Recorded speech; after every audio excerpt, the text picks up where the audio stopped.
Захим гэмт хэргийн энэ асуудлыг нэг сайн мэдэхгүй хүмүүс энэний оролцогч болж маш их хохирч байгаа. Хөдөө суманд баг дээр малчин айлын эхнэр нөхөр хоёр талтай гарцсан оролцоо тоглоо тэгээ хамаг малаараа тэгэл тэр хохирол юу ч хөө болоод ингэж байгаа тохиолдол маш их байгаа. Тэгэхээр энэ дээр бол учрал гишүүн сайд хамгийн гол нь одоо соён гээгүүрүүлэх ажлуудыг сайн хийв. Тэр яг хийж байгаа тэр ямар нэгэн бооцоот болон одоо мөрөөдөө тэр тоглоомын хор хохирлыг нь сайн тайлбарж өгчөмөр санагдаад байгаа юм л да. Жишээ нь покер тоглож байгаа. Магадгүй одоо нэг сумын 2-3 хүн орцсон тоглож байж магадгүй. Гэтэл яг нөгөө удирж байгаа нөхөр нь дөрөв ширхэг гар утас ингэж тавьж байгаа л өөрөө дангаараа ороод тэгээ нөгөө нэг тоглож байгаа нэг хоёр хөдөөний хүнийг л бүгдийг одоо хохирогч болгодог л ийм л юм байлаа шүү дээ. Тэгээ эхэндээ нэг ганц хоёр удаа өгдөг. Өгөнгүүт нь хорхоосдог. Хорхоосонгууд нь одоо хамаг мал хөрөнгөний одоо бүгдийг хуу хамдаг л ийм л зүйл байгаа. Тэр одоо жишээ нь одоо хөдөөний тэр малчин залуу ганцаараа тоглож ганцаараа олон хүнтэй тоглож байгаа л гэж бодож. Тэр бол зохион байгуулалтаа хэсэг бүлэг гэмт хэрэгтнүүдтэй л тоглож. Өөрөлдвөл бүх оролцогч нар бүгдээрээ холбоотой ганцхан чиний мөнгийг л авах гэж байгаа шүү дээ. Тийм учраас манай энэ одоо энэ зүйлээр тоглож байгаа энэ ард иргэд бас энэ дээр болгоомжтой байгаарай. Тэгээ мэдээж одоо манай монголчууд ер нь жоохон мөрөдөө тоглох хорхоотой гэж ярьдаг.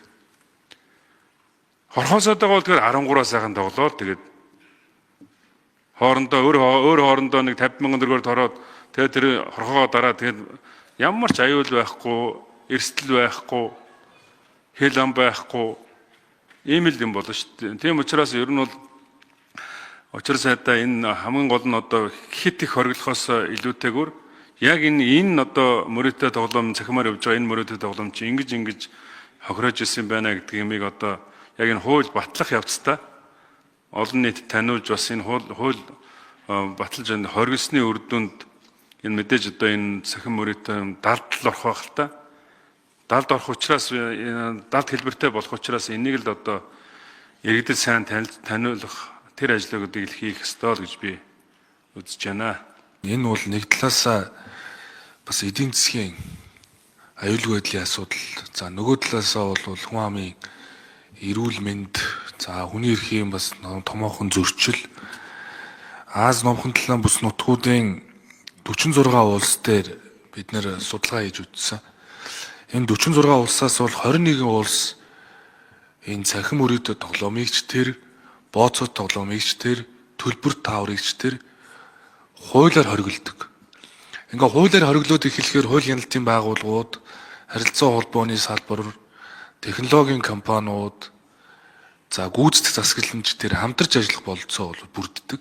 Хурдан шуурхай арга хэмжээ авах бололцоо бүрддэг. Ингэснээр бол мэдээж энэ захим мөрөөдөө тоглоомын нийгэмд үзүүлж байгаа хор хохирол бол багасдаг. Тэгэхээр энэ хууль гарлаа гэд 100% бүрэн шийдэгдэхгүй хэдий ч ажиллах бололцоо бүрдэнэ. Тэр хууль хяналтын байгууллагын бол 65%-аар одоо шууд бууруулах бололцоо бий гэдгийг бол илэрхийлсэн. За энэ 46 улсаас бол нэг 7 л хуулиар зөвшөөрд юм л. 7. 6 орн бол хэсэгчлэн зохицуултуудыг хийсэн. 13 нь бол огт зохицуултгүй үлдээсэн баг. Тийм ч учраас бид бол энэ Аз номхон талын бүс нутгууд, Япон, Солонгос, Хятад, Таиланд, Вьетнам, Индонез, Непал, Лаос, Бангладеш, Индонез гээд энэ улсуудын жишгээр ер нь цахим мөрөөдөө тоглоомыг бүхэлд нь хориглоё л гэдэг ийм л засгийн газар нэгдсэн байр суурьтай байгаа. Хуулиар хориглосноор өөрөө хариуцлага нэмэгдэнэ. Энэ эрүүгийн хууль, зөрчлийн хуулиар бол хариуцлага нэмэгдээд эхэлж байгаа.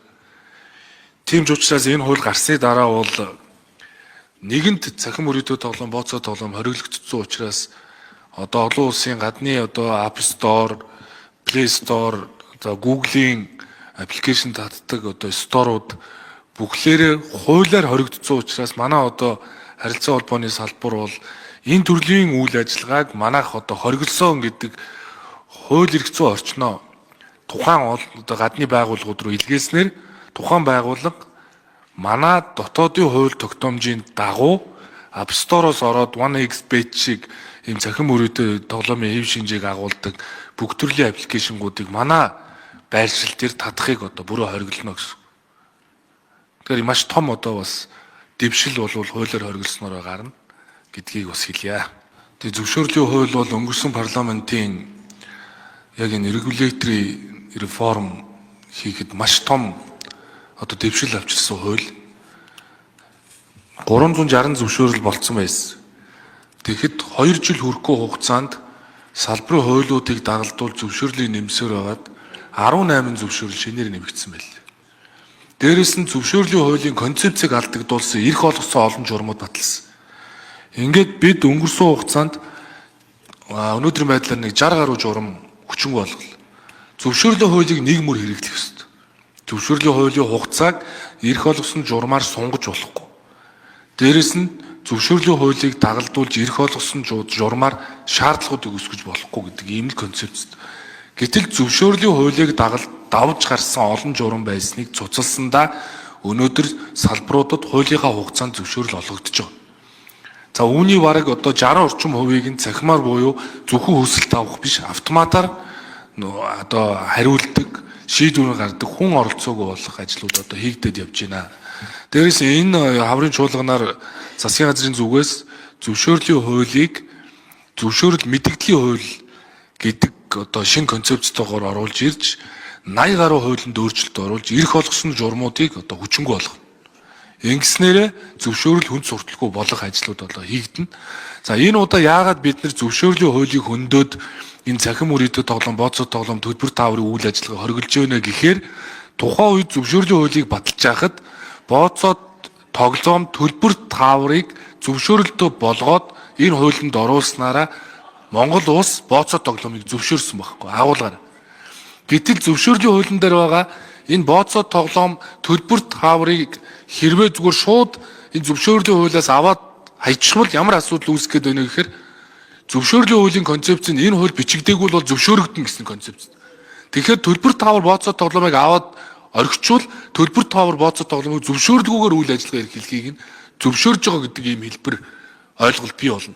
Тийм учраас энэ заалтыг аваад хориглох заалтыг зөвшөөрлийн хуулинд нь биччихийж эрүү зөрчлийн хуулийн дээр одоо бид нар хариуцлагыг тооцож байгаа. Тэгэхгүйгээр өөр одоо хуулийн дээр энэ бичигдэхгүйгээр хариуцлага нэмэгдүүлэх хууль тогтоомжийн хууль заасны өөр боломж байхгүй. Тийм учраас энэ хууль гарснаар ийм өөрчлөлт гарна. Хоёр тул зөвшөөрлийн хуулийн дээр бид нар ашиг олох зорилгоор цахим мөрөдөө тоглоом, бооцоо тоглоом, төлбөр тааврыг хориглож байгаа. Тэрнээс биш одоо тэр спортынхоо зарчмаар хөгжиж байгаа e-спортод бол энэ төдийлөн хамааралтай биш ашиг олох зорилго бол байхгүй. Тийм учраас e-спорт болоод энэ цахим спортыг бол засгийн газар бол мэдээж дэмжиж явна.